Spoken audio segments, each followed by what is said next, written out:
السلام علیکم ورحمۃ اللہ وبرکاتہ۔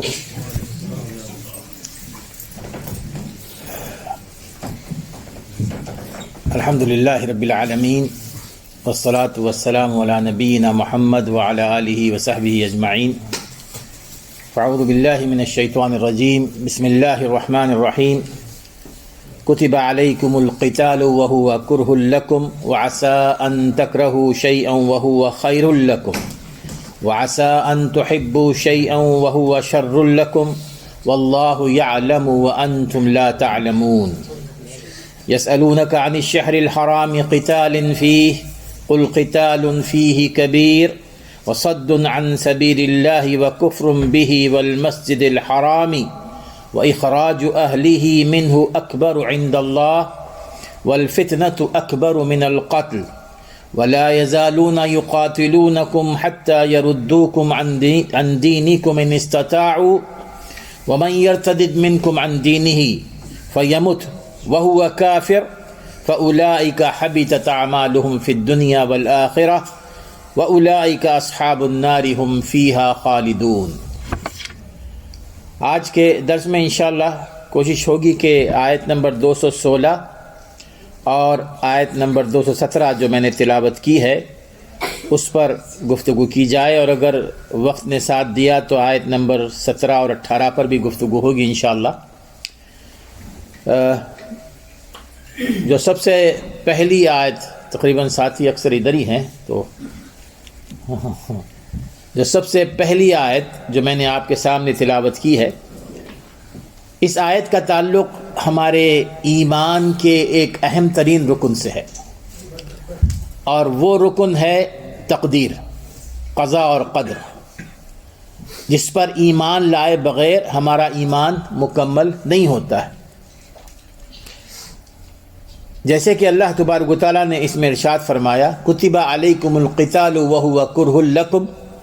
تم پر جہاد کو فرض کر دیا گیا ہے جبکہ تمہیں یہ بات ناگوار گزرتی ہے، پسند نہیں ہے تمہیں۔ وعسى ان تکرہوا شیئا وہو خیر لکم، اور اس جہاد کی مثال دیتے ہوئے اللہ تبارک و تعالیٰ نے یہ بات ہمیں سمجھائی ہے کہ تقدیر پر مسئلہ تمہارے لیے، تقدیر پر یقین تمہارے لیے کتنا مفید ہے۔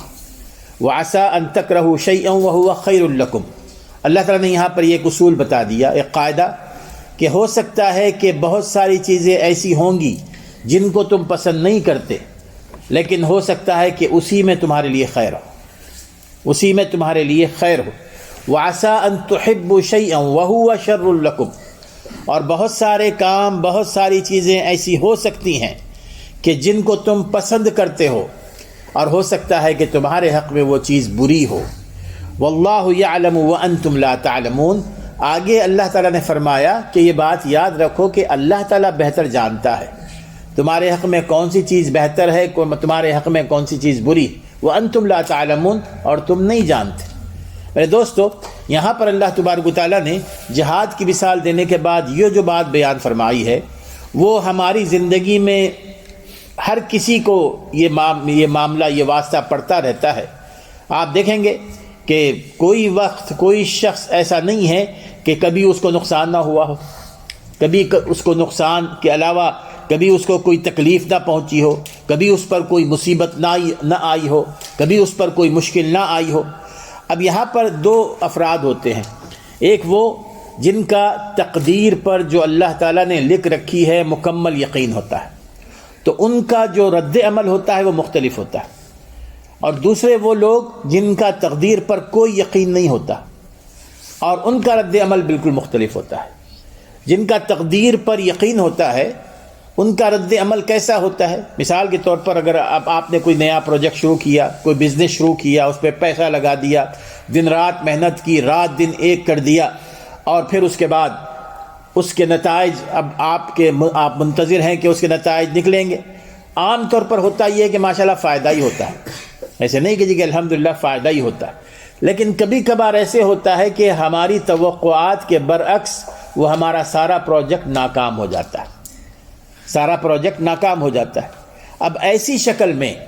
وہ شخص جس کا تقدیر پر ایمان ہو،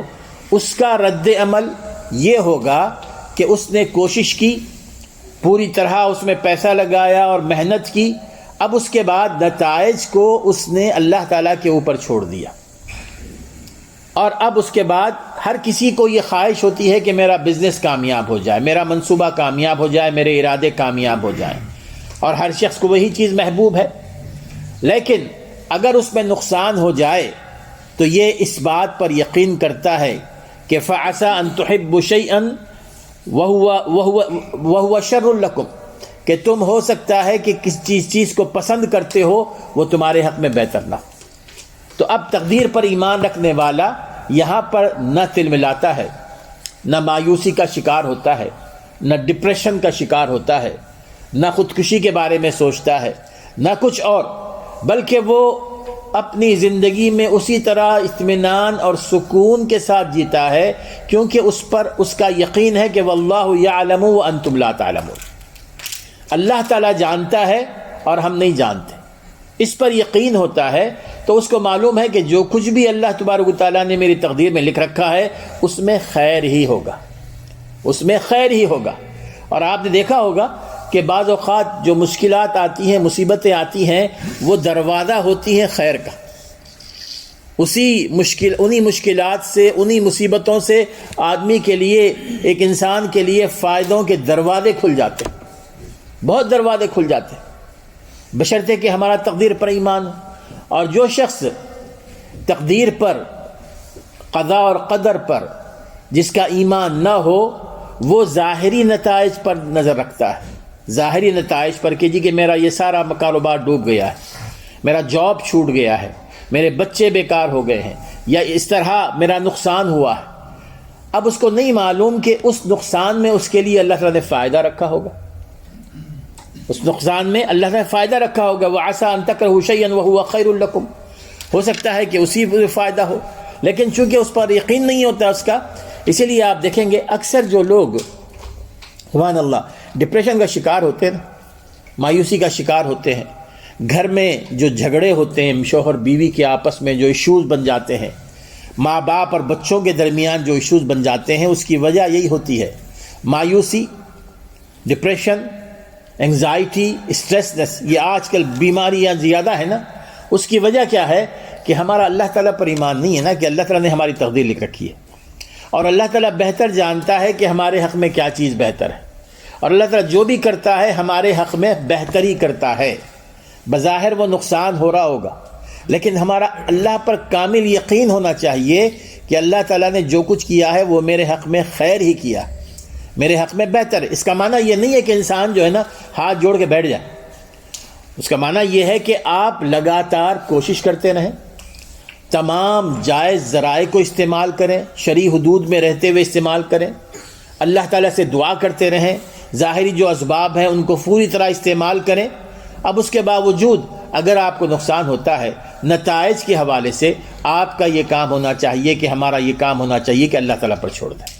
نتائج کو اللہ تعالیٰ پر چھوڑ دیں۔ قرآن مجید میں اس حوالے سے آپ کو بہت ساری مثالیں ملیں گی، یعنی قرآن مجید میں اللہ تعالیٰ نے اس قسم کی بہت ساری مثالیں دی ہیں۔ جیسے مثال کے طور پر دیکھیے نا، موسیٰ علیہ السلام کی ماں، موسیٰ علیہ السلام کی ماں کو اللہ تبارک و تعالیٰ نے یہ حکم فرمایا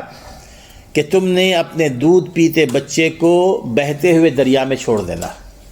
اب کوئی ماں، آپ یعنی توقع کر سکتے ہیں، ایکسپیکٹ کر سکتے ہیں کہ اپنے چھوٹے سے بچے کو جو ابھی پیدا ہوا ہے اس کو دریا کے حوالے کر دے؟ کوئی پسند نہیں کرتا، اس ماں نے بھی پسند نہیں کیا، اور کوئی ماں پسند نہیں کرتی، اس لیے کہ ہمارے سامنے نتائج نہیں تھے نا۔ لیکن اس کا نتیجہ یہ نکلا کہ جو قوتیں، جو طاقتیں ان کے بیٹے کو قتل کرنا چاہتی تھیں، وہی طاقتیں ان کی محافظ بن گئیں۔ موسیٰ علیہ السلام کی وہی طاقتیں محافظ بن گئیں۔ فرعون قتل کرنا چاہتا تھا، لیکن فرعون کے محل میں جا کے وہ پلنے بڑھنے لگے نا، یعنی وہی محافظ بن گئے۔ ابھی کس کو پتا تھا یہ؟ اب یہ چیز بھی ہے، یعنی اسی طرح ایسے موقع پہ کیا ہوتا ہے، اگر کوئی ایسے قسم کا واقعہ ہو گیا تو ہم تلملا اٹھتے ہیں نا، پتہ نہیں ہماری زبان سے کیا کیا الفاظ نکل جاتے ہیں۔ اسی طرح یوسف علیہ السلام دیکھیے، یوسف علیہ السلام کا واقعہ آپ سب کو یاد ہوگا۔ شروع سے ان کے بچپن سے لے کر سب سے پہلے کنویں میں ڈالے گئے، باپ سے جدا کر دیے گئے، یعنی تاریک کنویں میں ڈالے گئے، مصر کے بازار میں غلام بنا کر بیچے گئے، اس کے بعد بھی ان کی آزمائشیں ختم نہیں ہوئیں، ان کو بلا کسی جرم کے جیل میں ڈال دیا گیا۔ اب یہ سارے کے سارے مراحل معمولی نہیں ہیں۔ ہم اگر ایک آدھ مہینہ، ایک آدھ سال یا 2 سال 3 سال ہمارے تھوڑے سے نقصان میں گزرے نا، ہم کہتے ہیں کہ جی کہ مصیبتیں ہی مصیبتیں ہیں، مشکلات ہی مشکلات ہیں، کوئی آسرا نہیں ہے، کوئی امید نہیں ہے، بالکل مایوسی کا شکار ہو جاتے ہیں۔ یوسف علیہ السلام کو دیکھیے، جیل خانے میں رہتے ہوئے بھی انہوں نے اپنی ڈیوٹی، اپنے فرائض نہیں بھولے، لوگوں کو دین کی طرف بلانا، توحید کی طرف بلانا، وہ پرعزم انسان تھے۔ اور پھر یہی ان کی عظیمت، یہی ان کا اللہ تعالیٰ پر ایمان ان کو تخت مصر کا مالک بنا دی، مصر کے تخت کے وہ مالک بن گئے، ڈپریشن کا شکار نہیں ہوئے، مایوسی کا شکار نہیں ہوئے۔ ہم لوگ ڈپریشن کا، مایوسی کا شکار ہو کر آدھے ہی راستے میں ہم ناکام ہو جاتے ہیں، آگے بڑھنا نہیں چاہتے، مایوسی کا شکار ہو کر میاں بیوی میں جھگڑے ہوتے ہیں، باپ بیٹوں میں جھگڑے ہوتے ہیں، بھائیوں میں جھگڑے ہوتے ہیں۔ اس کی وجہ یہی ہے میرے دوست کہ اللہ تعالیٰ پر ہمارا کامل ایمان نہیں ہے، تقدیر پر ہمارا کامل ایمان نہیں ہے۔ اسی طرح آپ نے دیکھا ہوگا کہ حضرت موسیٰ علیہ السلام اور خضر علیہ السلام کے حوالے سے سورہ کہف میں اللہ تبارک و تعالیٰ نے جو واقعات کا ذکر فرمائے نا، ان میں سے ایک واقعہ یہ آتا ہے، دیکھیے جب موسیٰ علیہ السلام حضرت خضر علیہ السلام کے ساتھ جب وہ جا رہے تھے، راستے میں سفر کر رہے تھے، اس موقع پر حضرت خضر نے ایک بہت ہی خوبصورت سا بچہ تھا، اس کی گردن مروڑ کر اس کو قتل کر دیا، اس کو مار دیا، خضر نے اس کو مار دیا۔ موسیٰ علیہ السلام کے لیے بہت ہی تعجب کی بات تھی کہ جی کہ آپ نے خواہ یہ بچہ تھا، اس نے کوئی گناہ نہیں کیا تھا، آپ نے اس کو قتل کر دیا۔ بعد میں خضر علیہ السلام نے حضرت موسیٰ علیہ السلام کو یہ بتلایا کہ وَأَمَّا الْغُلَامُ فَكَانَ أَبَوَاهُ مُؤْمِنَيْنِ، ہم نے اس بچے کو مار دیا اس لیے کہ اس کے جو ماں باپ تھے وہ بڑے مومن لوگ تھے، بڑے نیک تھے، ماں اور باپ دونوں نیک تھے، بڑے ہی مومن تھے۔ فَخَشِينَا أَن يُرْهِقَهُمَا طُغْيَانًا وَكُفْرًا، اور ہمیں اندازہ تھا، ہمیں علم تھا کہ یہ بچہ اپنی سرکشی، اپنی بے راہ روی، اپنی بدماشی کی وجہ سے جب بڑا ہوگا وہ اپنے ماں باپ کے لیے ایک سخت آزمائش بن جائے گا، سخت آزمائش بن جائے گا، اور ان کو کفر تک لے آ کے پہنچا دے گا۔ طغیان و کفرا فاردنا ان یبدلہما ربہما خیرا منہ زکاۃ و اقرب رحمہ، تو پھر تمہارے رب نے یہ ارادہ کیا کہ اس کے بدلے میں ان کو ایک نیک اور صالح اولاد عطا فرمائے۔ اب یہ جو معاملات ہیں میرے دوستو، ظاہر ہے کہ جی کہ نہ میں جانتا ہوں نہ آپ جانتے ہیں کیا کچھ ہو رہا ہے دنیا میں،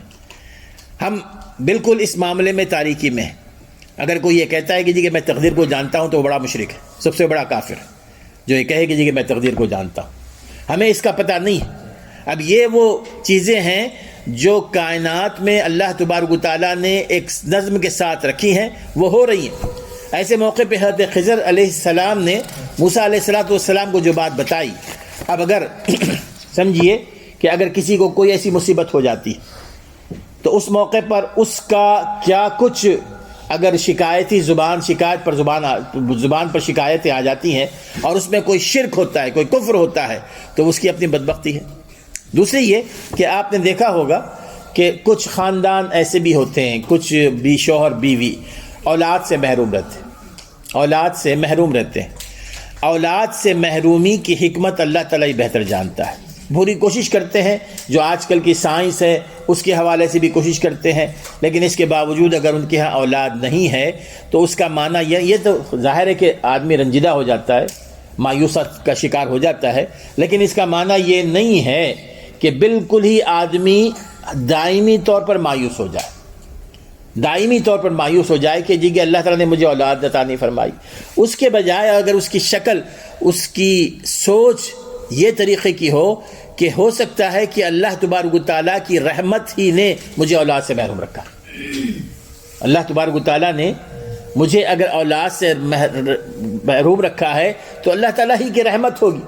ہو سکتا ہے کہ جو میری اولاد ہونے والی ہو میرے لیے آزمائش کا ذریعہ بن جائے، ہمیں پتہ نہیں ہے نا اس کا۔ جیسے کہ اللہ تعالیٰ سورہ توبہ میں اللہ تعالیٰ فرماتے ہیں کہ فلا تعجبک اموالہم واولادہم انما یرید اللہ لیعذبہم بہا فی الحیاۃ الدنیا وتزہق انفسہم وہم کارہون۔ اے رسول اکرم صلی اللہ علیہ وسلم، کفار اور مشرکین کی اولاد اور ان کے مال کو دیکھ کر آپ تعجب کا اظہار نہ کریں، کیونکہ ہم یہ چاہتے ہیں کہ ان کا مال اور ان کی اولاد دونوں کو ان کے لیے اس دنیا میں عذاب کا ذریعہ بنا دیں۔ عذاب کا ذریعہ معنی کیا ہے؟ بعض اوقات اولاد بھی عذاب کا ذریعہ بن جاتی ہے۔ اب ایسے موقع پہ اگر کوئی اولاد سے محروم ہے تو یہ اللہ تعالیٰ کی رحمت پر اپنا بھروسہ رکھے کہ اللہ تعالیٰ کی رحمت ہی ہوگی کہ اللہ تعالیٰ نے مجھے اولاد نہیں دی۔ ہو سکتا ہے کہ وہ بدبختی کا شکار ہو جائے، ہو سکتا ہے کہ وہ میرے لیے آزمائش کا ذریعہ بن جائے، تو اس لیے اللہ تعالیٰ نے مجھے اولاد نہیں عطا فرمائی۔ یہی وہ چیز ہے جو ہمیں ذہن میں رکھنی چاہیے۔ حضرت ام سلمہ رضی اللہ تعالی عنہ مشہور صحابیہ ہیں، ازواج مطہرات میں سے ہیں، بہت ہی نیک خاتون تھی۔ ان کے شوہر ابو سلمہ بہت ہی نیک، انتہائی۔ ان کا پورا خاندان، ابو سلمہ رضی اللہ تعالی عنہ کا خاندان، وہ پہلا خاندان تھا جو وہ ابو طلحہ پہلے شخص تھے جو اپنی بیوی اور اپنے بچوں سمیت مکے سے مدینہ منورہ ہجرت کیے تھے۔ باقی سارے صحابہ اکیلے آئے تھے، ان کی فیملی وہیں تھی، لیکن انہوں نے پوری فیملی سمیت ہجرت کی تھی۔ بہت نیک آدمی تھے۔ انتقال ہو گیا ابو سلمہ رضی اللہ تعالیٰ عنہ کا۔ بہت محبت کرنے والے شوہر تھے۔ ام سلمہ رضی اللہ تعالیٰ عنہ بہت مایوس ہو گئی، ظاہر ہے کہ شوہر کا انتقال ہو گیا، مایوس ہو گئی۔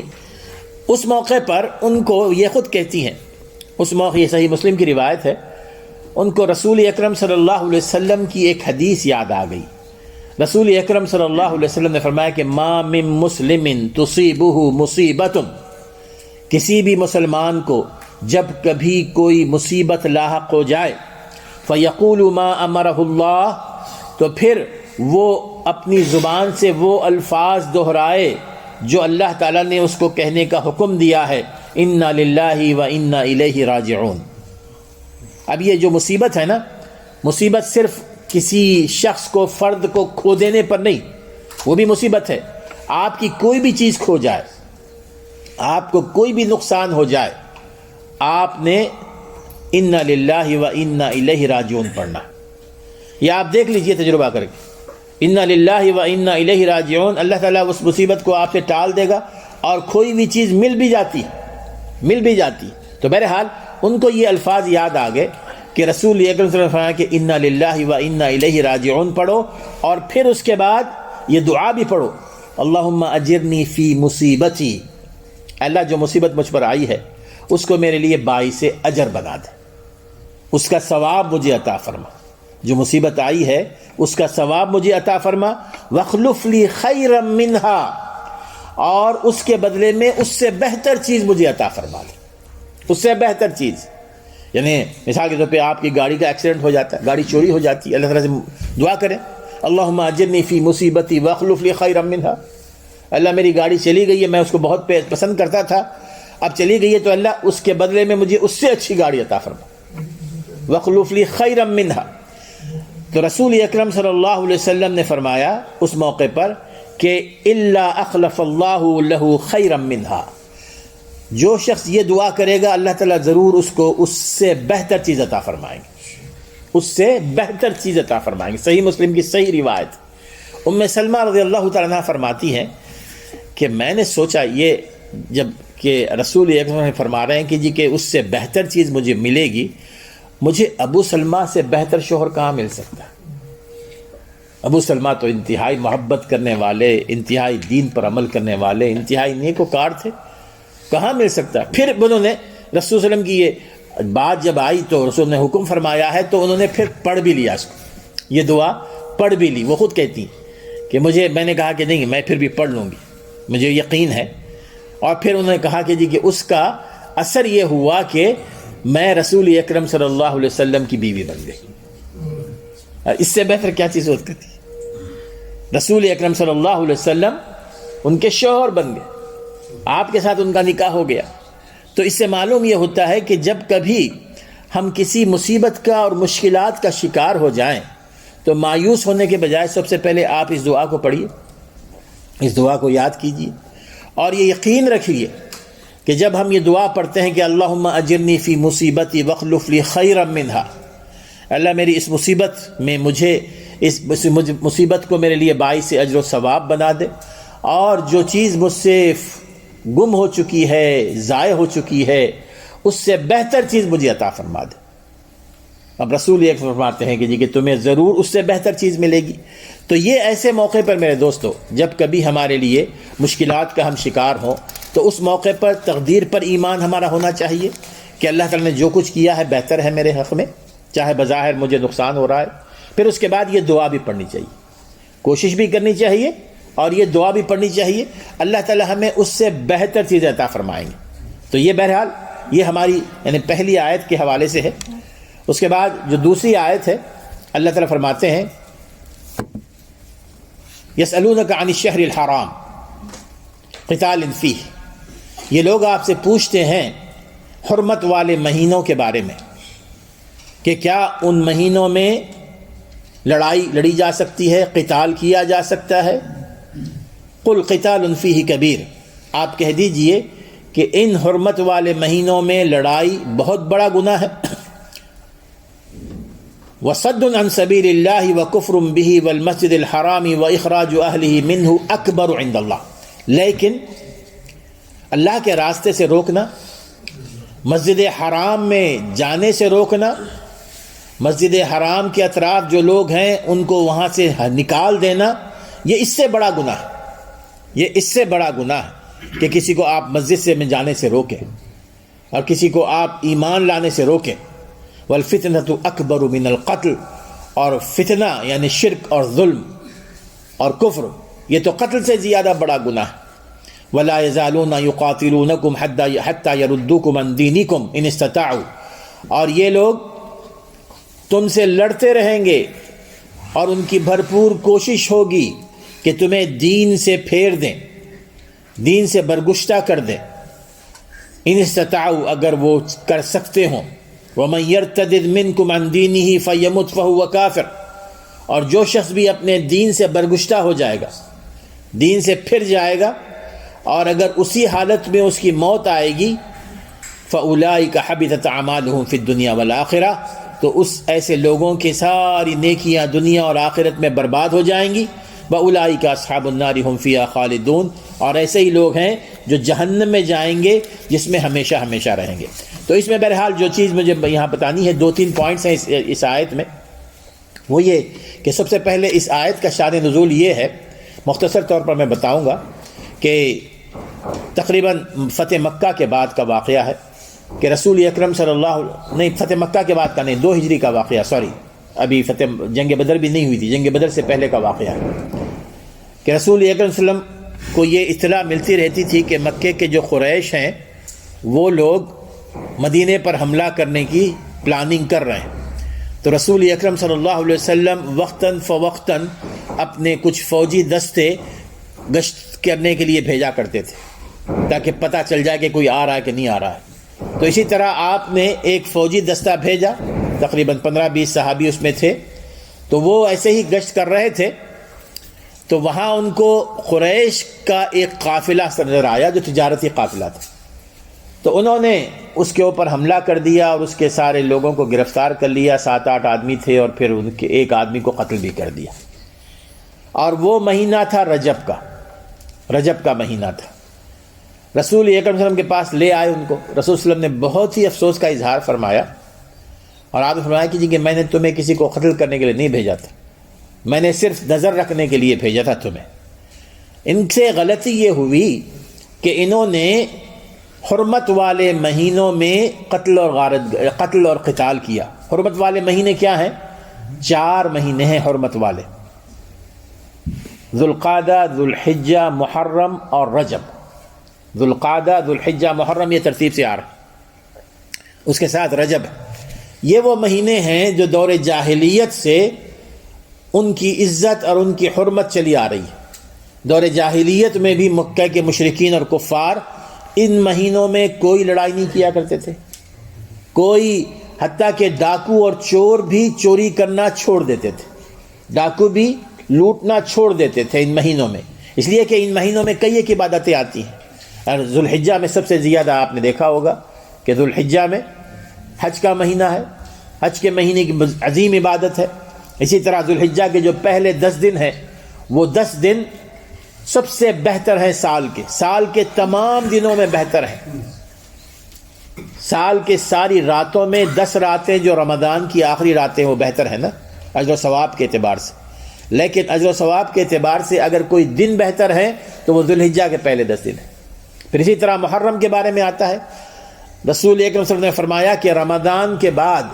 اگر کوئی روزے بہت ہی زیادہ افضلیت رکھتے ہیں تو وہ محرم کے روزے ہیں، ماہ محرم کے روزے ہیں۔ اسی طرح اس میں یوم عرفہ ہے ذوالحجہ میں۔ تو یہ ساری کی ساری عبادات کا مجموعہ ہیں یہ 4 مہینے،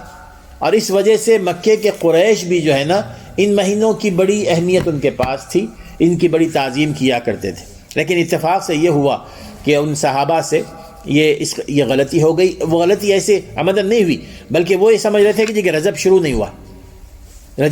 ہوا، ان کے ذہن میں تھا کہ ابھی 1 دن باقی ہے، جبکہ رجب شروع ہو گیا تھا۔ بہرحال اس کے بعد جب مکے کے قریش کو یہ پتہ چلا، انہوں نے مسلمانوں کو بدنام کرنا شروع کر دیا کہ دیکھو یہ بڑے اللہ والی بنے پھرتے، اور انہوں نے ان حرمت والے مہینوں کی کوئی قدر نہیں کی، اس میں حملہ کر دیا، ہمارے آدمی کو قتل بھی کر دیا۔ یہ کس قسم کے لوگ ہیں؟ یہ ہوتا ہے نا، موقع نہیں ملنا چاہیے ان کو، موقع دیا۔ تو اس کے بعد یہ آیات نازل ہوئی، اللہ تعالیٰ نے فرمایا کہ صحیح بات ہے، یہ غلطی ہے، قل قتال فیہ، کہ اس میں قتال یہ بالکل حرام ہے، بہت بڑا گناہ ہے۔ لیکن ساتھ ہی ساتھ یہ بھی تو بہت بڑا گناہ ہے کہ تم مکے کے جو حرم کے قریب آس پاس کے لوگ ہیں ان کو قتل کر دو، ان کو نکال دو باہر، مسجد حرام میں جانے سے روکو، اللہ کے راستے میں جانے سے روکو۔ اور یہ بھی سب سے بڑا گناہ ہے، اور سب سے بڑا گناہ کفر اور شرک کا ہے۔ تم ان گناہوں کو اپنے دیکھتے نہیں، اور تمہیں موقع ملا ہے اور تم یہ بیان کر رہے ہو۔ تو اس میں میرے دوستو یہ بتلانا ان کو تھا۔ پھر اس کے بعد اللہ تعالیٰ نے فرمایا کہ یہ بات یاد رکھو، وَلَا يَزَالُونَ يُقَاتِلُونَكُمْ حَتَّى يَرُدُّوكُمْ عَنْ دِينِكُمْ إِنِ اسْتَطَاعُوا۔ مسلمانوں سے یہ فرمایا گیا، مسلمانوں نے، مشرکین نے وہ بہت ہی پروپیگنڈا کرنا شروع کر دیا تھا مسلمانوں کے خلاف کہ یہ لوگ تو لڑاکو لوگ ہیں، یہ موقع ملا تو یہ لوٹ لیتے ہیں، لوگوں کو مارتے ہیں۔ اس موقع پر اللہ تعالیٰ نے یہ آیات نازل فرمائی کہ وَلَا يَزَالُونَ يُقَاتِلُونَكُمْ، یہ تم سے لڑتے رہیں گے، مکے کے مشرکین ہوں، ہر دور کے مشرکین، یہ ہر دور کے لیے نا، یہ تم سے لڑتے رہیں گے، تمہاری مخالفت کرتے رہیں گے، حتیٰ یردوکم عن دینکم۔ ان کا مقصد یہ ہے کہ تمہیں تمہارے دین سے پھیر دیں۔ اس میں یہ بات نہیں بتائی گئی کہ تمہیں عیسائی بنا دے، تمہیں یہودی بنا دے، تمہیں بدھسٹ بنا دے، نہیں۔ ان کا مقصد یہ نہیں ہوتا ہے، آج بھی ان کا مقصد یہ نہیں ہوتا ہے۔ ان کا مقصد یہ ہوتا ہے کہ مسلمان کو دین اسلام سے پھیر دیا جائے، بے دین کر دیا جائے۔ اور آج کے فتنے آپ دیکھ لیں، جو کچھ بھی فتنے ہیں اس میں یہ نہیں دیکھا جاتا کہ مسلمان کو وہ کچھ بنانا ہے، وہ دیکھا جاتا ہے کہ مسلمان کو دین سے علیحدہ کر دیا جائے، اس کا نام مسلمانوں جیسا رہے گا، اس کا کھانا مسلمانوں جیسا رہے گا، اس کا لباس سب کچھ مسلمانوں جیسی رہے گی، لیکن ایمان باقی نہیں رہے گا، عمل باقی نہیں رہے گا۔ اور میرے دوستو یہی چیز ہے دین سے پھرنے کی۔ اور اللہ تعالیٰ نے ان آیات میں جو لفظ استعمال فرمائے ہیں، وَمَن يَرْتَدِدْ مِنْكُمْ عَنْ دِينِهِ، جو شخص بھی اپنے دین سے پھر جائے گا، دین سے پھر جائے گا کا معنی یہ ہے کہ اسلام قبول کرنے کے بعد دوبارہ اسلام سے نکل جائے گا۔ اس کو ہم کہتے ہیں ردہ، مرتد ہونا، یعنی دین سے پھر جانا۔ یہ کوئی معمولی چیز نہیں ہے، یہ بہت بڑی چیز ہے۔ اور دین سے کیسے نکل جاتا ہے انسان؟ دین سے نکلتا ہے جب وہ اللہ تعالیٰ کا انکار کرے، رسول اکرم صلی اللہ علیہ وسلم کا انکار کرے، شرک کرنا شروع کر دے، اور جو دین اسلام ہے اس سے بہتر کسی اور طریقے کو کہے کہ یہ بہت سب سے بہتر طریقہ ہے، اسلام نے جو طریقہ دیا ہے اس سے بہتر طریقہ ہے یہ، یا قرآن کی تکذیب کرے، قرآن کی توہین کرے، قرآن کے ساتھ مذاق کرے، قرآنی آیات اور رسول اکرم کی سنت کا استہزاء کرے، یا جو مشرک ہیں، جو کافر ہیں، ان کو وہ مشرک اور کافر نہ سمجھے، مشرک اور کافر نہ سمجھے۔ یہ وہ ساری چیزیں ہیں اور بہت سی چیزیں ہیں جن سے ایک مسلمان اپنے آپ کو اسلام سے خارج کر دیتا ہے، اور ہم اس کو بہت معمولی لیتے ہیں۔ ہمیں چاہیے کہ ان معاملات میں ہم بہت ہی سنجیدہ رہیں. لیکن اگر کوئی اس میں یہ ہے نا کہ جی کہ دو تین چیزیں ہیں. اگر کوئی شخص ایسی کوئی بات کہہ دیتا ہے, ایسا کوئی جملہ نکال دیتا ہے جو اس کو کفر تک پہنچا دیتا ہے, لیکن وہ یا تو جہالت کی وجہ سے, نادانی کی وجہ سے کرتا ہے, یا کسی خوف سے کرتا ہے, کسی خوف سے, یا اس کے عواقب کو وہ نہیں جانتا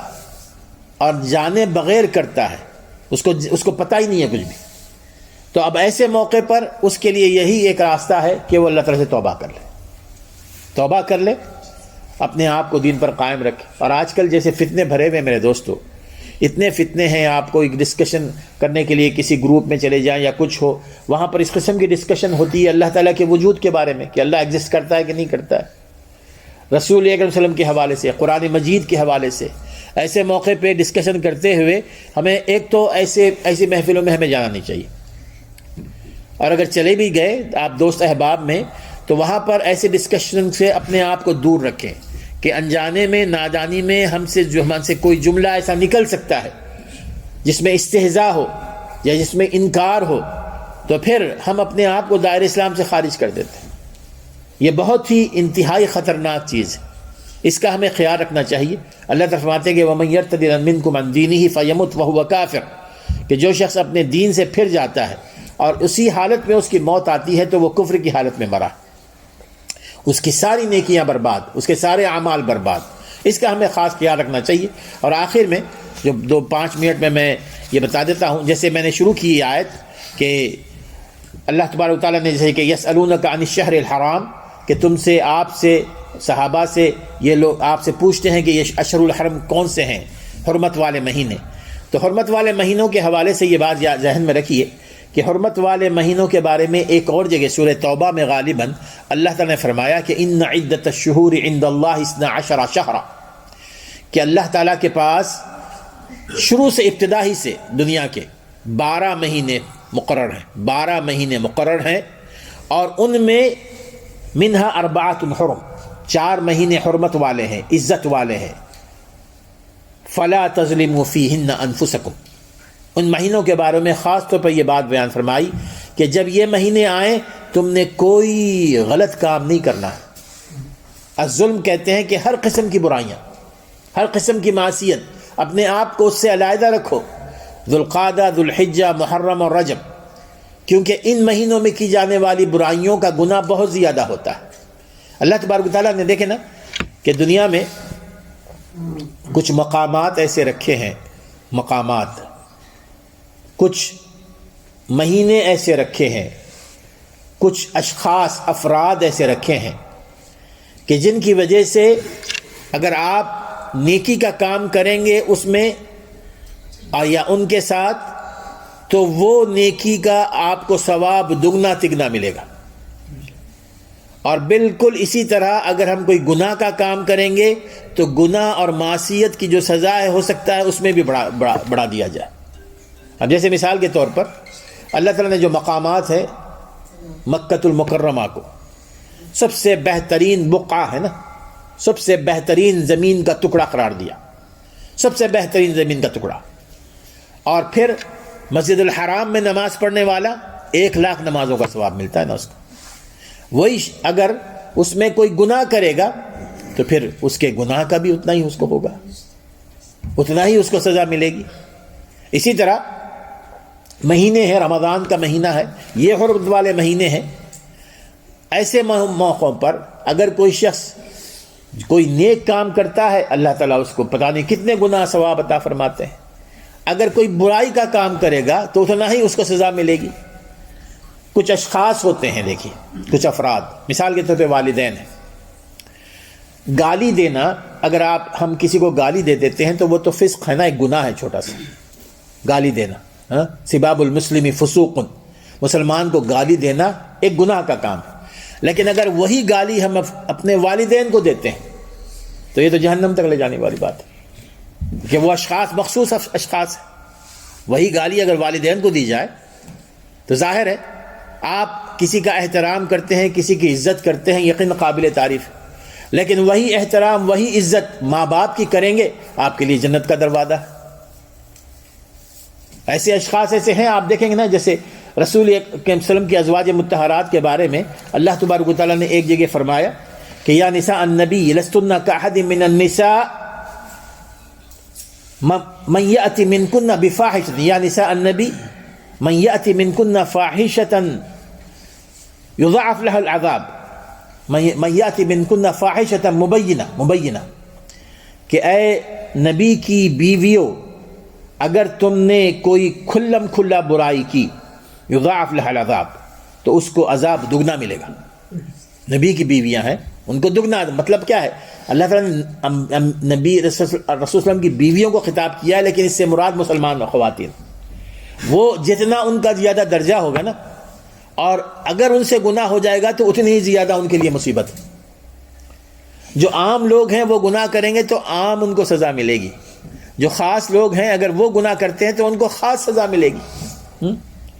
اب جیسے مثال کے طور پر آپ دیکھیں گے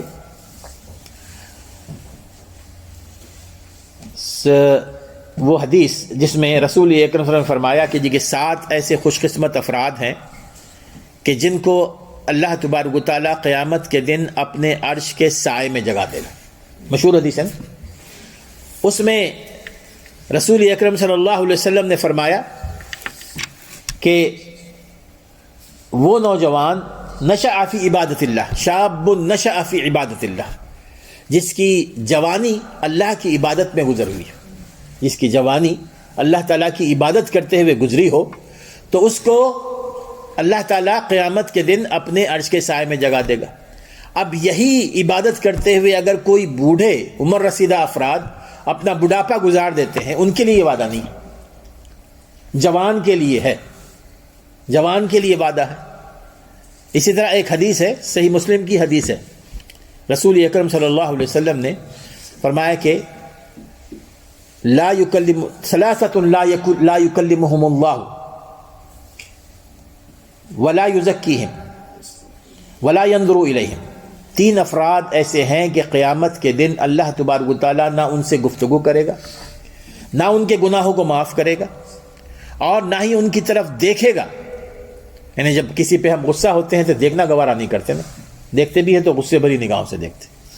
اور وہ کون ہیں ان میں سے پہلا شخص رسول نے فرمایا کہ شیخ زان، وہ شخص جو بڑھاپے کی عمر کو پہنچ چکا ہو اور پھر بھی وہ زنا کرتا۔ بڑھاپے کی عمر، زنا کرنا یہ برا گناہ ہے، بڑا گناہ ہے، یقیناً اس کی سزا ملے گی، لیکن اگر وہی زنا اگر نوجوان کرتا ہے تو عام اس کو گناہ کا جو سزا ہے وہ ملے گی۔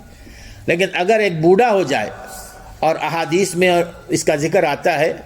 کہ 60 سال کو جو پہنچ جائے نا تو پھر وہ بوڑھا ہو گیا۔ ایک جگہ ذکر آتا ہے 50 سال کا بھی، تو جو بوڑھا ہو گیا ہے اگر وہ پھر بھی زنا کرے، زنا کا مطلب یہ نہیں ہے کہ صرف آدمی وہ زنا ہی کرے جو عام طور پہ ہم جانتے ہیں، زنا آنکھوں سے بھی ہوتا ہے نا، زنا ہاتھوں سے بھی ہوتا ہے، زنا پیر سے بھی ہوتا ہے، احادیث سے ثابت۔ بڑھاپے میں ایک انسان جب بڑھاپے میں پہنچ جاتا ہے تو پھر وہ اپنی ساری وہ برائیوں کو چھوڑنے کی کوشش کرتا ہے جوانی میں جو اس نے کی تھی۔ اب اس کا رخ اللہ تعالیٰ کی طرف ہو جاتا ہے، اللہ کی یاد میں رہتا ہے، ذکر و اذکار کرتا رہتا ہے، اپنی موت کو یاد کرتا ہے، گناہ سے توبہ کرتا ہے، اس طرح اس کی زندگی گزرتی ہے۔ اور دوسری چیز، وہ اس کے اندر وہ جذبہ نہیں رہتا جو زنا کی طرف لے جائے اس کو، قوت اور طاقت ختم ہو جاتی ہے نا، تو زنا کی طرف لے جانے والا کوئی جذبہ بھی نہیں ہو، نہ قوت و طاقت تھی۔ اس کے باوجود اگر ایک شخص جو بوڑھا ہو جائے پھر بھی وہ اگر زنا کاری پر آمادہ ہو تو معنی یہ ہے کہ اب اس کے لیے ہدایت کے سارے دروازے بند ہو گئے۔ یعنی بڑھاپے میں بھی انسان اگر پھر اپنی موت کے سامنے کھڑا ہوا ہے پھر بھی وہ اللہ تعالیٰ کی طرف رجوع نہ کرے، توبہ بھی نہ کرے، تو پھر اس سے کیا توقع کی جا سکتی ہے؟ تو اللہ تعالیٰ اس پر اتنا ہی ناراض ہوتا ہے اس وجہ سے کہ تمہیں بڑھاپے تک عمر دی گئی لیکن اس کے باوجود تم نے سیدھا راستہ نہیں اپنایا، ہماری طرف رجوع نہیں کیا، تو تمہاری سزا یہ ہے۔ تو میں دوستو اس طرح ہر چیز، یعنی جو چاہے مقامات ہوں، چاہے اشخاص ہوں، چاہے زمانے ہوں، اسی طرح یہ ان عدت الشہور عند اللہ 12 شہرا، کہ یہ 4 مہینے ہیں، ان 4 مہینوں میں نہ لڑائی جائز ہے، نہ ہی اور کوئی برا کام، اگر کوئی برا کام کرتا ہے تو اس کے لیے اتنا ہی گناہ ہے، اور اسی طرح جو شخص ان مہینوں میں نیکی کے کام کریں گے اللہ تعالیٰ اس کو دگنا اجر عطا فرمائیں گے۔ اللہ تعالیٰ ہمیں سمجھنے عمل کرنے کی توفیق عطا فرمائے۔